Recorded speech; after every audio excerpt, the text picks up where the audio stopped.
Houston Dynamo, Portland Timbers, Sporting Kansas, Los Angeles Galaxy, Pitch Pass, Toronto FC, Real Salt Lake, Chicago Fire, Columbus Crew, FC Dallas, New York Red Bulls. Pitch Pass, your all-access credential to the people that matter in MLS. Here's your host, Greg Roach. Welcome to Pitch Pass. Thank you so much for hanging and listening and downloading and hopefully, fingers crossed, spreading the word. Got some really good comments on our iTunes page about the show, and I thank everybody who has done that. Even if you've just rated the show, that helps, and we appreciate it as well. Also, Sebastian Salazar posted a really informative blog on pitchpass.com. The 10 players that are currently not in Europe or in a high-level European league or playing in MLS that were in Gold Cup that probably could fit in MLS. He does a really good job of laying out some people that you may be seeing on MLS rosters sometime, even during this transfer window. So check it out at pitchpass.com. A lot of stuff there, not just the podcast, but I'm a host of the podcast, so that's what we're going to talk about. Make sure you're following us at Pitch Pass, and make sure you're following our guests today. We were actually trying to track down a U.S. national team member, but they are on the road. They're traveling, and we got to move forward. We can't hold back. So we're going to spend some extra time talking about life north of the border with the Toronto Sun's Kurt Larson. You can follow him on Twitter. He's a great follow at Kurt, K-U-R-T, Larson, L-A-R-S-U-N. Canadian National Soccer Team, TFC. A lot to talk about with Kurt. He joins us now on Pitch Pass. I guess, Kurt, we were supposed to have you on last week, and we didn't. You fell ill. So how are you? It's better. It was one of those 24-hour bugs, maybe food poisoning. I'm not sure. My girlfriend bought me dinner, and then I wake up sick. So, I had a conversation with her. I actually thought, maybe Kurt is just sick because of the two teams that he has to cover, the Canadian national team and TFC. It makes him ill physically. No, I wouldn't. Come on, I wouldn't give it up for the world. I would, as much as it gets tiresome writing the same story year after year. I wouldn't give it up for the world. Well, let's talk about the national team first before we focus on your hardcore beat, which is Toronto FC. I saw you and a couple of other Canadian writers speculating whether that Martinique loss in the first game of Gold Cup was worse than the Honduras loss. Now that you've had a week to digest that, where does it rank in the worst losses in Canadian soccer history? Well, I mean, if you try to compare them, but I mean, of course, the magnitude of the World Cup qualifying loss and that scenario where even just a draw would have put Canada into the hexagonal for the first time since 1998. But in terms of, shock value, I didn't really expect Canada to beat Honduras or to get a tie for that matter. So I did expect them to beat Martinique. And really, Martinique deserved to win that game. Canada was woeful. And it, maybe even more concerning that loss was than the loss in Honduras, simply because, the World Cup qualifying squad, they showed glimpses here and there. It wasn't that bad of a squad. That game was a one-off. But, the Martinique game, when you see the youth the guys coming up who really right now don't look like they're close to ready, it's pretty concerning. Yeah, and if I'm a Canadian, I'm I don't want to say scared, but I'm definitely nervous because I'm thinking to myself, okay, where is our generation of 2 or 3 guys who are ready to take the mantle and run with it? I thought 4 years ago when you had the De Guzman, Di Rosario, you had the other De Guzman thinking about what he was going to do, and I thought, okay, you know what? They're building a midfield, but even that is kind of falling apart.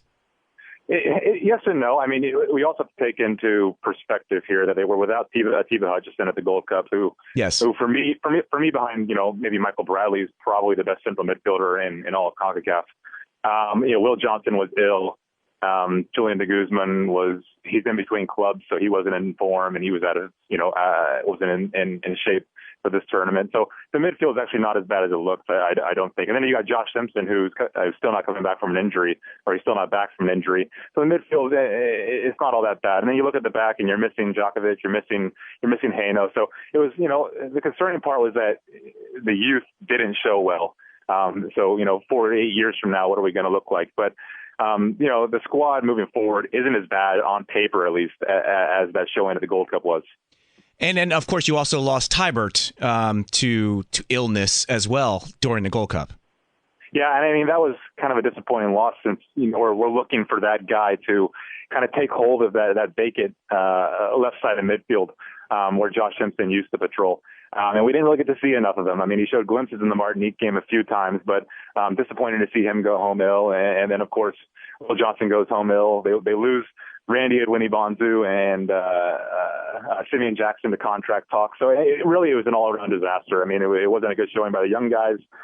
Some of the vets had to take the tournament off, and now it'll be interesting to see what lineup they put out, whatever they schedule another friendly. Yeah, and I don't know how many people you've talked to within the federation, but is there any regret now that they did decide, we're going to make this a transition tournament for the country? I don't think so. I don't think they'd ever admit that. I mean, I think they should have brought along a guy like Patrice Bernier, maybe even a guy like Dwayne De Rosario. But, like they said, they were trying to get a look at these guys. Tony Fonseca, the technical director of Canada right now, is trying to implement a system where he can get all of the young players capped at least 50 times at the youth level and senior level before the next World Cup qualifying. Well, not before the next one, but by 2018, he wants all the young players at 50 caps at some level. So U17, U20, Olympic qualifying. So that's the goal, and this was part of that step in that process. So you mentioned Tony Fonseca. What's the confidence level for Canadians in the system that he wants to implement and how he wants to go about doing things moving forward? I mean, I think it's wait and see. I mean, it's always one of those things where do you have the players to play a certain way? I mean, can you force a certain style of play on a group that maybe isn't capable of playing that style? So it's going to be interesting to see how Benito Floro and Tony Fonseca go about trying to create some kind of new Canadian brand that isn't just, let's sit in a 4-5-1 and then maybe get a goal on the counter. I'm not sold that they can do it. I think they should play to their strengths. I think they should recognize Canada for what it is at the moment and probably will be 4 years from now. But right now it's wait and see. And a lot of Canadian fans are willing to give Benito Floro time because they know what he is facing, the magnitude of this challenge. I think Canadian fans and Canadians in general don't have blinders on when it comes to the Soccer Federation. But does the Federation itself have an awareness of the magnitude or the steepness of the mountain that they have to climb and what they have to do? This is a country that in all honesty should be performing a lot better than they are on the international stage. Yeah, they should be. And I think they're very self-aware. I mean, Colin Miller did say that, if you think we are, heads and shoulders above Martinique at this point, they need to give your head a shake. I mean, that's coming straight from the interim head coach there. So that's pretty self-aware. So I think they know the challenge that's ahead of them. And like I said, it's going to be interesting to see how Benito Floro, the new Spanish head coach, goes about trying to at least get this team back to respectability after that World Cup qualifying loss, and then now this in their next competition back from that loss. So as we start to transition back to club, can you just go over with me briefly? It seemed like a confusing situation as an outsider, the whole Patrice Bernier situation, and then the releasing of players and who played and just what was going on with that and why was it a controversy? The releasing of who? I saw tweets from you and a couple other people about TFC getting upset that somebody had to go and somebody else didn't have to go at the time they had to go. Okay. Yeah, I understand. Ryan Nelson was upset with the CSA and all of TFC's front office for that matter, because the Canadian Soccer Association did select four of TFC's players: Jonathan Osorio, Ashton Morgan, Donnell Henry, and Kyle Becker. And he thought that because the CSA was electing to take so many of Toronto's players that maybe the CSA would be willing to do TFC a favor, which was release at least two of those guys for a midweek game against Montreal on that Wednesday, because the players left right after the weekend. And then he kind of went into, Canada says they're trying to win this game, yet they don't take Patrice Bernier, who's one of the best midfielders in MLS at the moment. I mean, he's made an all-star team. And so that's where the controversy kicked up. And the CSA's response was simply, well, we can't do you guys favors. We can't do Toronto favors. And then, tell the Portland Timbers, well, they can't have Will Johnson for an extra game, or they can't have, or, tell, that was the situation. And then but Nelson kind of had a point in that. Well, who does the CSA want to see succeed? Canadian clubs, or do they want to see American clubs succeed? And that was kind of an interesting point he made there, and that's kind of where the conversation left off. The CSA didn't really have a response. Yeah, which brings, it's not a big issue, but it is something that bubbles underneath the surface, and that is the MLS being an international league with Canada and the U.S. rather than just a strictly national league. Why wasn't Patrice Bernier called in? They said it was just a matter of getting young guys like Samuel Piette and Kevin Allman, guys like that, into the squad, and then they said realistically, Patrice Bernier is not going to be a part of this squad come 2015, 2016, whenever Canada kicks up 2018 qualifying, and to a certain extent, you have to tip your hat to Canada for taking a chance and saying that we're going to move on. But then at the same time, you also have to look at it and say, well, is there value in bringing a guy like Patrice Bernier, and is there value in bringing a veteran like Dwayne De Rosario in to help bring the young guys along? I think there's an argument for both ways. Well, let me ask you this. Being in D.C., I just read an article from Stephen Goff about Dwayne De Rosario, and actually when the rosters were announced and he wasn't called in, he was specifically asked if he was disappointed. His response was, yes, but I was also told that they wanted to look at young guys. I'm not done yet, and they told me that there still is a place for me after Gold Cup in the Canadian national team. If there's a place for D-Row post Gold Cup, why wouldn't there be a place for Patrice Bernier, who is younger than he is? Well, it's a good question, especially when you see who they brought in, and then they end the tournament down guys because Simeon Jackson goes home, and Edwin Bonzu goes home, Will Johnson goes home with some kind of flu. So, I'm not sure. I mean, if you ask people in Montreal, they might mention some kind of anti-Quebec bias. I mean, trust me, I've heard that. It's all over the place up here. I don't buy it. But I think a courtesy call to Patrice would have been the right move. And as far as I know, the CSA actually didn't even reach out to Patrice to tell him that they were looking past him for any one reason. Moving forward, now new coach in place after this tournament, which for Canada is now.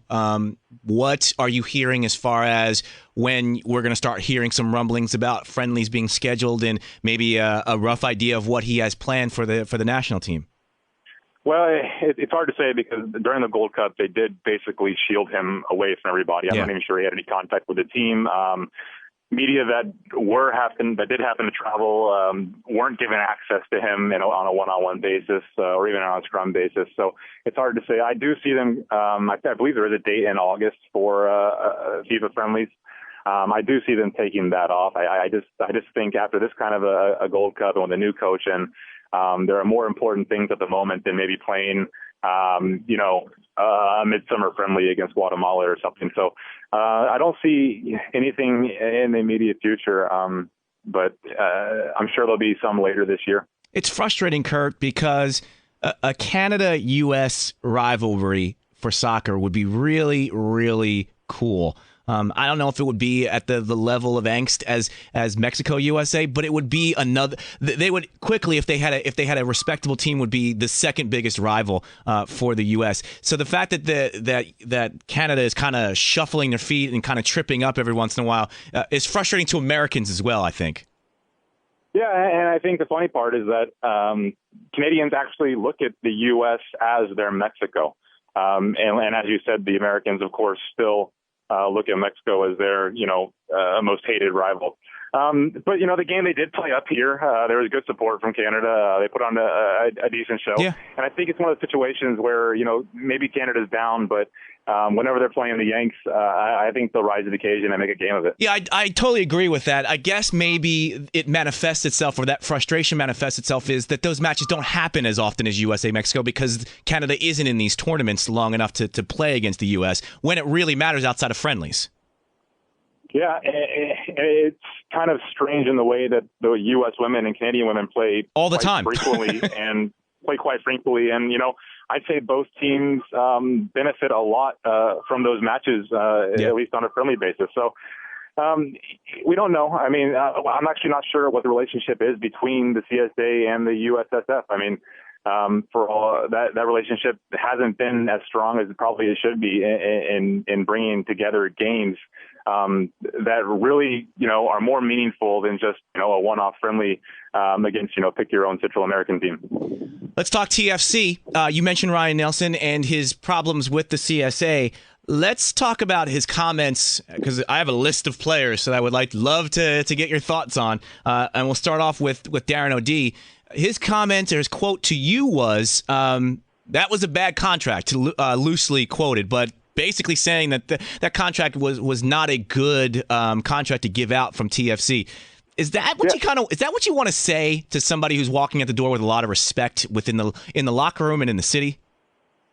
Yes and no. I mean, if you're looking at it from Nelson's point of view, you have to say, well, we have a fan base that's extremely upset at the moment, and I think it was just a strategic move on Kevin Payne and Nelson's part to say this is why we can't do the things we want to do at the moment, because we have two defenders in Darren O'D and Richard Eckersley who are on combined $1 million. I mean, that's 30%, something like 30% of your salary cap right there between two defenders, one of which was injured most of the season. Yeah. And the other one, quite frankly, some members of the front office didn't think was good enough to play center back in this league, which is why he was moved to left back and Stephen Caldwell was brought in. But at the same time, he is he was a loyal member of this club. He was the captain, and going to the media and saying that, we have a lot of bad contracts and we're looking to maybe offload some guys probably unsettles the locker room a little bit too much. And we saw what happened in Kansas City when hours before they released their captain and then completely fell apart. And you mentioned about unsettled locker rooms. From what you were saying, reports coming out and how they found out what happened, they were unsettled just from the fact that they had no idea what was going on. Yeah, and that actually comes from the deal with Luis Silva. The day Luis Silva was traded, we talked to the players afterwards, and we were saying, well, what do you think about Luis being sent to D.C.? And the shock on their face was, well, where's he gone? That was like their actual question. They didn't know where he was that day. It's kind of a strange issue. There's a communications problem at the club still. Maybe that has something to do with the rookie manager. I'm not really sure, but it was an odd one and it was an odd day. And there are quite a few stories written on how, Canada or TFC's own players didn't even know their teammate was shipped away that day. Yeah. Last thing on the OD thing, if that was the kind of rumbling from the front office about what position he could play in MLS, why do you put the captain armband on him? I think that just came from preseason. When Nelson and Payne took over, this club was bare bones. I mean, believe it or not, the roster in preseason was significantly worse than it is now. I mean, the roster they have now has at least competed most of the season, and I think it was just a measure that Darren O'D was a leader on this team. He was well liked in the locker room. So he was given the armband, and as a center back, he was given the armband. So, I mean, I don't think there was that much bad blood between OD and the front office until really just recently when some kind of talks took place. I mean, before that, the club was very, they loved him. They said the move to left back has worked well. And I think something just went down recently where they might have said, Darren, we're not going to pick up your option next season. Now's your chance to get out.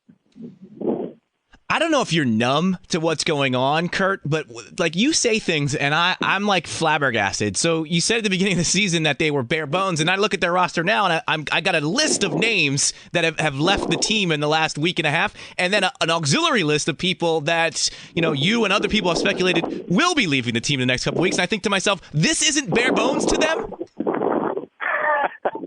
Yeah, I mean, I would challenge you to go back and compare the preseason roster to now. I mean, they do have more talent in. They have guys like Robert Earnshaw who has proven he can score goals in this league. Jeremy Brocky's in, who's been a handful. Stephen Caldwell is looking like he's going to be a good addition moving forward. Matthias Laba, for me, has been extremely good since he's come in. Bobby Kami's been a bit of a disappointment. So I think that's just what the sense of this team is slowly improving. But they had to make these tough decisions in order to do stuff moving forward. Now then, I can't say if they're going to make the right decisions on players or not. They're just making room for these players to come in. And if they get the players wrong, then, we're talking about something wholly, entirely different. And maybe we're talking about Nelson and Payne not being here past the middle of next year. Well, and that's the scary thing if I'm a TFC fan, because when you and I talked last season, the whole thing was, well, the first time we talked, it was Aaron Winter really wanting to bring his people in and bring his style of play in, and that was in March. And then when we talked in the middle of the season, it was, well, now we got to get Aaron Winter's people out and start bringing those type of people back in. And now it's kind of the same situation where it's, all right, Ryan Nelson and Kevin Payne need to bring their type of people in. The roster just keeps getting gutted and gutted and gutted, built up, and then gutted all over again. Yeah, but I think you have to do a firm gutting and do the gutting right before you actually replenish it. I mean, what can you do if you have two defenders on $1 million? Yes. I mean, what can you do in this league if you have that? And then you have Kouvermans, who's a designated player who's making $1.5 million a year, who's injured with an ACL all season. I mean, how much of the salary cap has been on the treatment table, True. over the last year? So I mean, like I said, the gutting had to take place. The gutting has taken place with, dumping Luis Silva's salary, dumping OD, dumping Terry Dunfield, getting rid of Danny Califf.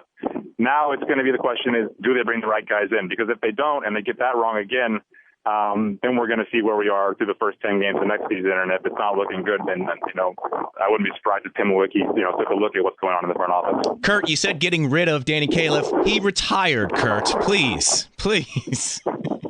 He retired. But it was also some personal issues going on with him. He was capable of playing, from everything I know. But he wasn't enjoying his time in Toronto. I think he was away from his family, and so they actually agreed just to send him home and part ways. So, was it a good selection by Kevin Payne in the re-entry draft? Absolutely not. But that was a situation with him. Well, let me ask you personally about the player. Is there a situation? Did they try to trade him to somewhere where he could be accommodated? And number two, I don't know what the league issue is on retirement and reinstatement, but could you see him playing again at some point in the future? I'm sure he could. I'm not sure he could this year simply because TFC did get all of that cap relief back. So that wouldn't make much sense for them to get that cap relief and then for him to come in and play again. They did try and move Danny Califf along with Stephen Fry to Philadelphia, and as far as I know, that deal was extremely far along, and actually broke down at the last second because of Philadelphia, who actually then continued the trade with Chicago. It was a three-way trade that was supposed to happen, and it fell apart at the last minute. All right, so we hit on OD, we hit on Califf. Let me ask you briefly, because I know we touched on Luis Silva.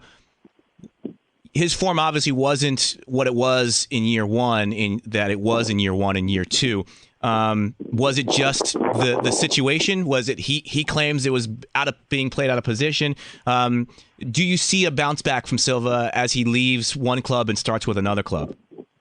Well, I mean, I think he's more than capable, and I think he's going to play with maybe some guys that suit him better in DC. But at the same time, it's kind of the Mike McGee syndrome. What is Luis Silva's position? Yeah. I mean, that's the difficult question. He's an extremely talented player.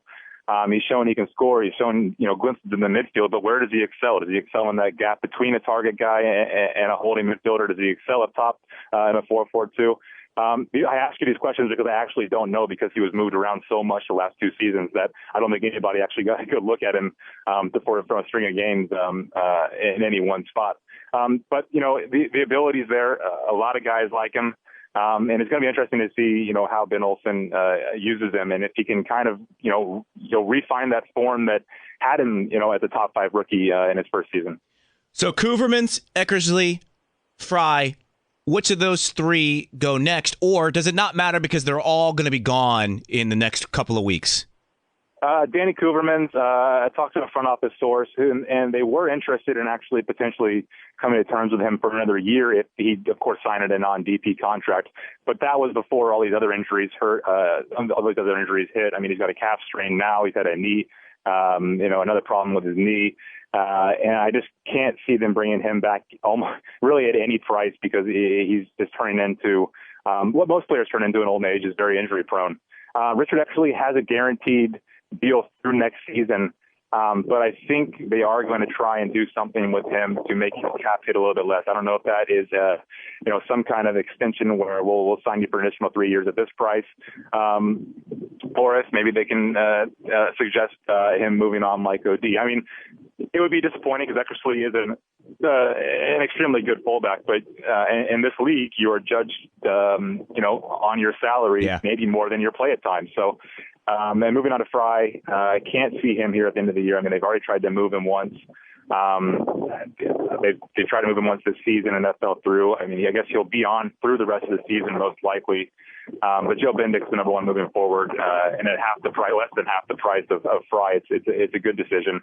Bendick's been really good, and Fry, for how good he's been for the club, I mean, they just can't pay a reserve keeper, $250,000 a year. And I know they're not coming out and saying it, but it sounds like everything that's happening, even the guys that are still on big salaries and they're up at the end of the year, this is a situation where whatever moves that could be coming up during this transfer window is obviously going to be applied for the next for 2014 season. They're not really expecting anybody to come in now and make a huge splash, correct? I wouldn't say that. I mean, well, I'm saying like so you sign a big name, that's a big splash. But by the time that guy gets in shape and up to the speed of the league, we're now in the middle of September, October. The season's over. What if it's Diego Forlan? Well, Kurt, is it Diego Forlan? Because that was going to be my next question. Well, I mean, they are talking to him. I can confirm that. I mean, they've had conversations with him. How deep those conversations are, I'm not sure. I mean, obviously, he's still playing for his club in Brazil tonight. He's in the lineup. So, but they are talking to him. They're chasing two big name DPs. That's been confirmed by Tim Nowicki. And then a bunch of other guys from South America, guys, from Matias Laba's neck of the woods, guys from Argentinos Juniors, young guys that can come in who can join the attack.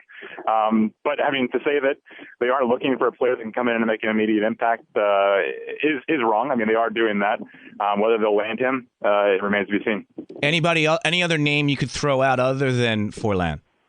I got no other names to confirm. The club, for how loose-lipped they are at times, this is one of the things that they are not really sharing. Other than that, yes, we have targeted Diego Forlan. We're not telling you anything else. And the CEO, of course, has said that we're going after big names. I'm here. I'm the guy that brought in David Beckham. I'm going to bring in somebody else.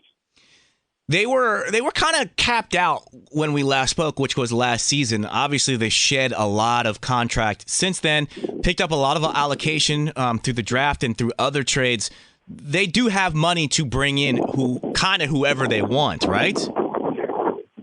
Yeah. I mean, at this point, it's just a matter of getting guys over the line. I mean, they're talking to probably, between 5 and 10 guys right now. But, as always, if you're dealing with South American players, these deals can fall through at any time. Are you in Cali right now? What's that? Are you in California right now? I'm not. Oh, come on! They don't let you travel to California? Not. Well, I was at MLS Cup, but it's difficult to get a 10:30 start into an Eastern time zone paper. Yeah, and I guess Chivas away isn't one that you can go in and go, "Hey guys, this is a sexy matchup. I need to be there for it." Yeah, precisely. The Toronto Sun is one of the leading papers, probably in North America in terms of soccer coverage and sports in general. So, we'll travel if the team gets good. We're traveling.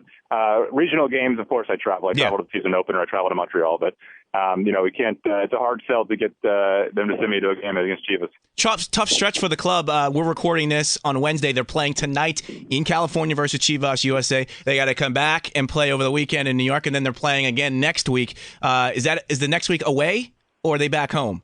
They are home against Columbus the following Saturday after New York. So a lot of travel, congested schedule for TFC coming up. Yeah, it's going to be difficult. I mean, it's good they're getting the Canadian players back because for a while they were so bare bones that they had to bring in Mark Bloom from the Atlanta Silverbacks on loan. So it'll be interesting to see if he gets signed Wednesday night. But yeah, I mean, this is the big test. This is, are we going to fold up? Are we going to fold up, call it a season, and end the season with 3 losses or 3 wins? Or are we going to have a go about it, return to any kind of respectability, and build towards next season? It's an interesting beat, Kurt. I tell you, every time we talk, I don't know. You can talk about the losing, you can talk about everything, but the beat is never boring, and it's great that you got to love it sometimes being on it. Hey, it's great up here. The managers talk to you, the GMs talk to you.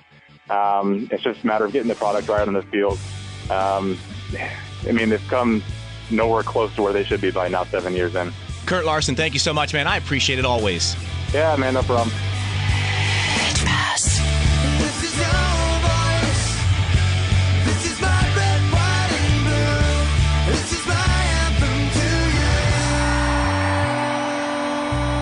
For more show information, go to pitchpass.com.